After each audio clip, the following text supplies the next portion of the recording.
हाय पिलाମାନେ ସମସ୍ତଙ୍କୁ ଓଡ଼ିଆ ସାର୍ ରବି ୟୁଟ୍ୟୁବ୍ ଚ୍ୟାନେଲକୁ ସ୍ୱାଗତ।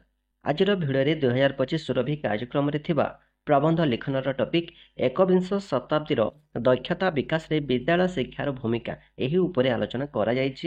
ଏହି ବିଷୟବସ୍ତୁ ଅଷ୍ଟମରୁ ଦଶମ ଶ୍ରେଣୀ ପିଲାମାନଙ୍କ ପାଇଁ। ଆଶା କରୁଛି ସମସ୍ତଙ୍କୁ ଭଲ ଲାଗିବ। ଭଲ ଲାଗିଥିଲେ ଲାଇକ୍ କରିବ, କେମିତି ଲାଗିଲା କମେଣ୍ଟ ଜଣାଇବ, ଚ୍ୟାନେଲକୁ ନ ଆସିଥିଲେ ସବସ୍କ୍ରାଇବ୍ କରିବ। ଏହି ସୁରଭି କାର୍ଯ୍ୟକ୍ରମରେ ଥିବା ବିତର୍କ, ପ୍ରବନ୍ଧ ଲିଖନ, ସୃଜନଶୀଳ ଲିଖନ ଏହା ଉପରେ ମଧ୍ୟ ଆଗକୁ ଭିଡ଼ିଓ ମାନେ ଆସିବ।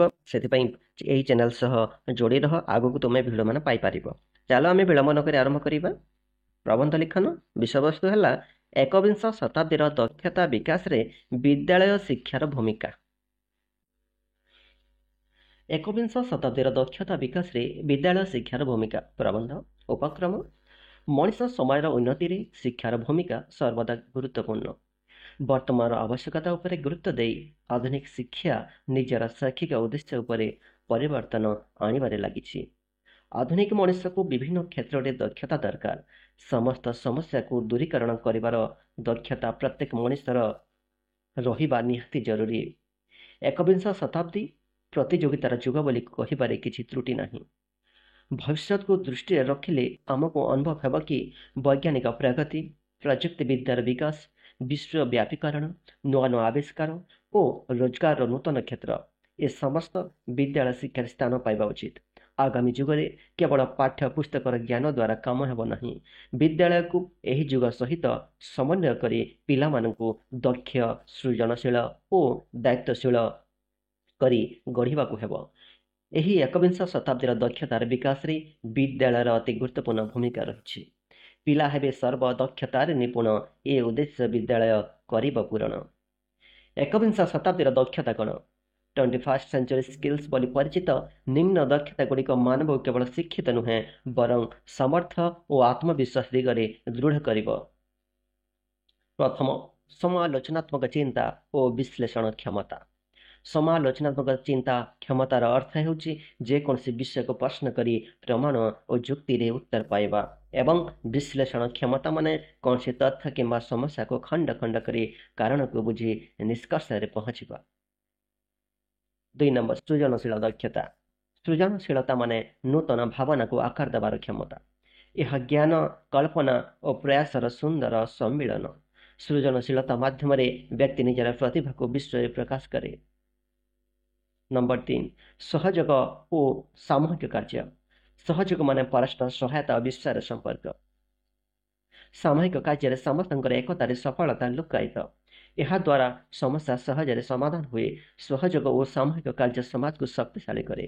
4 ନମ୍ବର, ଡିଜିଟାଲ ସାକ୍ଷରତା। ଡିଜିଟାଲ ସାକ୍ଷରତା ହେଉଛି ତଥ୍ୟ ପ୍ରଯୁକ୍ତି ଓ ଇଣ୍ଟରନେଟ୍ର ସଠିକ୍ ବ୍ୟବହାର କରିବାର କୌଶଳ। ଏହା ଲୋକଙ୍କୁ ଅନଲାଇନ୍ ଜଗତରେ ନିରାପଦ ଭାବରେ ଚାଲିବାରେ ସାହାଯ୍ୟ କରେ। 5 ନମ୍ବର, ନେତୃତ୍ୱ ଓ ସାମାଜିକ ମୂଲ୍ୟବୋଧ। ନେତୃତ୍ୱ ହେଉଛି ଲୋକଙ୍କୁ ଏକ ପଥରେ ପରିଚାଳନା କରାଇବାର କଳା। ସୁଶାସନ ପାଇଁ ସତ୍ୟ, ସାହସ, କର୍ତ୍ତବ୍ୟବୋଧ ଅତ୍ୟନ୍ତ ଜରୁରୀ। ସାମାଜିକ ମୂଲ୍ୟବୋଧ ମନୁଷ୍ୟଙ୍କୁ ସହାନୁଭୂତି, ସମାନତା ଓ ନ୍ୟାୟରେ ବିଶ୍ୱାସ କରେ। ବିଦ୍ୟାଳୟର ଭୂମିକା କ'ଣ ଅଛି? ବିଦ୍ୟାଳୟ ପିଲାମାନଙ୍କ ପ୍ରଥମ ସାମାଜିକ କ୍ଷେତ୍ର, ଯେଉଁଠି ସେମାନେ ମା ବାପାଙ୍କ ପରିଧିରୁ ବାହାରି ଜୀବନର ପ୍ରଥମ ପାଠ ଶିକ୍ଷା କରନ୍ତି। ଏହି କାରଣରୁ ବିଦ୍ୟାଳୟରେ ଏକବିଂଶ ଶତାବ୍ଦୀର ନିମ୍ନୋକ୍ତ କୁଶଳତା ଗୁଡ଼ିକୁ ପ୍ରଶିକ୍ଷଣ ଦେବା ଅତ୍ୟନ୍ତ ଆବଶ୍ୟକ। 1 ନମ୍ବର, ମୂଳ ଶିକ୍ଷାର ଭିତ୍ତି ସ୍ଥାପନ।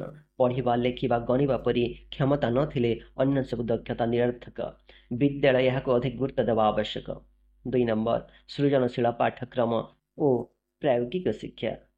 ପ୍ରକଳ୍ପ କାର୍ଯ୍ୟ, ମଡେଲ ପ୍ରସ୍ତୁତି, ବିଜ୍ଞାନ ପ୍ରଦର୍ଶନ, ତର୍କ, କୁଇଜ୍, ସାହିତ୍ୟ ଆଲୋଚନା ଇତ୍ୟାଦି ପିଲାମାନଙ୍କୁ ସୃଜନଶୀଳ କରିବ। ସୃଜନଶୀଳ ପାଠ୍ୟକ୍ରମ ଓ ପ୍ରାୟୋଗିକ ଶିକ୍ଷା ପିଲାଙ୍କର କଳ୍ପନା ଶକ୍ତି ଓ ଚିନ୍ତନ କ୍ଷମତାକୁ ଜାଗୃତ କରେ। ଏହା ଶିକ୍ଷାକୁ କେବଳ ପୁସ୍ତକ ମଧ୍ୟରେ ସୀମିତ ନକରି ନୂତନ ଭାବନାର ସୁଯୋଗ ଦେବ। ନମ୍ବର 3, ପ୍ରଯୁକ୍ତିର ପରିଚୟ। ଆଧୁନିକ ବିଦ୍ୟାଳୟରେ computer lab, smart class, digital projector, online class ଇତ୍ୟାଦି ସବୁ ପିଲାମାନଙ୍କୁ ଡିଜିଟାଲ ସାକ୍ଷରତାରେ ସୁସଜ୍ଜିତ କରିବ। ଇମେଲ୍, ଭିଡ଼ିଓ କଲ୍ ଓ ସୋସିଆଲ ମିଡ଼ିଆ ଆମ ଦୈନିକ ଜୀବନକୁ ସହଜ କରିଦେବ। ଏହା ଛାତ୍ରଙ୍କୁ ଜ୍ଞାନ ଅଧିଗ୍ରହଣରେ ମଧ୍ୟ ସହାୟତା କରେ। ନମ୍ବର 4, ନୈତିକ ଶିକ୍ଷା। ନୈତିକ ଶିକ୍ଷା ହେଉଛି ସଚ୍ଚରିତ୍ର, ସଦ୍ଗୁଣ, ସତ୍ୟନିଷ୍ଠା ଓ ଆଦର୍ଶମୂଳକ ଆଚରଣ ଶିଖିବା ଶିକ୍ଷା।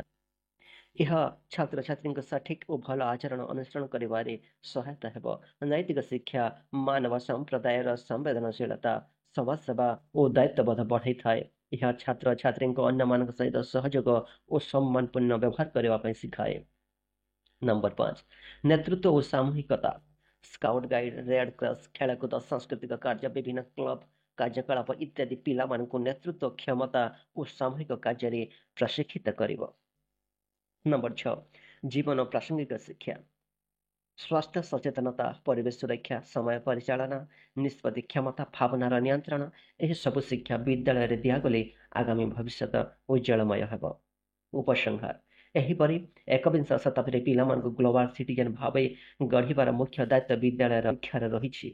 କେବଳ ନମ୍ବର ପାଇଁ ପଢ଼ିଲେ କାମ ହେବ ନାହିଁ, ବରଂ ସୃଜନଶୀଳ, ସମାଲୋଚନାଶୀଳ, ପ୍ରଯୁକ୍ତି ସଚେତନ, ନୈତିକ ଓ ସମାଜୋପଯୋଗୀ ନାଗରିକ ହେବା ପାଇଁ ବିଦ୍ୟାଳୟରେ ସୁନିଶ୍ଚିତ ଶିକ୍ଷା ଆବଶ୍ୟକ। ତେଣୁ କୁହାଯାଏ ବିଦ୍ୟାଳୟ ହେଉଛି ଏକବିଂଶ ଶତାବ୍ଦୀର ସମସ୍ତ କୁଶଳତାର ପ୍ରଥମ ପ୍ରଶିକ୍ଷଣ କେନ୍ଦ୍ର। ସମାପ୍ତ ପିଲାମାନେ, ଆଶା କରୁଛି ଏହି ପ୍ରବନ୍ଧ ସମସ୍ତଙ୍କୁ ଭଲ ଲାଗିଥିବ। ଏହି ଆଧାରରେ ତୁମେ ଏହି ଉପରେ ଆଉ ବି କିଛି ଯୋଡ଼ିପାରିବ, ନୂଆ ଶୈଳୀରେ ମଧ୍ୟ ଲେଖିପାରିବ। ଆଶା କରୁଛି ଭିଡ଼ିଓଟି ଭଲ ଲାଗିଥିବ। ଭଲ ଲାଗିଥିଲେ ଲାଇକ୍ କରିବ, କେମିତି ଲାଗିଲା କମେଣ୍ଟରେ ଜଣାଇଦେବ। ଚ୍ୟାନେଲକୁ ନୂଆ ଆସିଥିଲେ ସବସ୍କ୍ରାଇବ୍ କରିଦେବ। ପୁଣି ଦେଖାବା ପିଲାମାନେ ଆଉ ଏକ ଭିଡ଼ିଓରେ। ସମସ୍ତଙ୍କୁ ବହୁତ ବହୁତ ଧନ୍ୟବାଦ।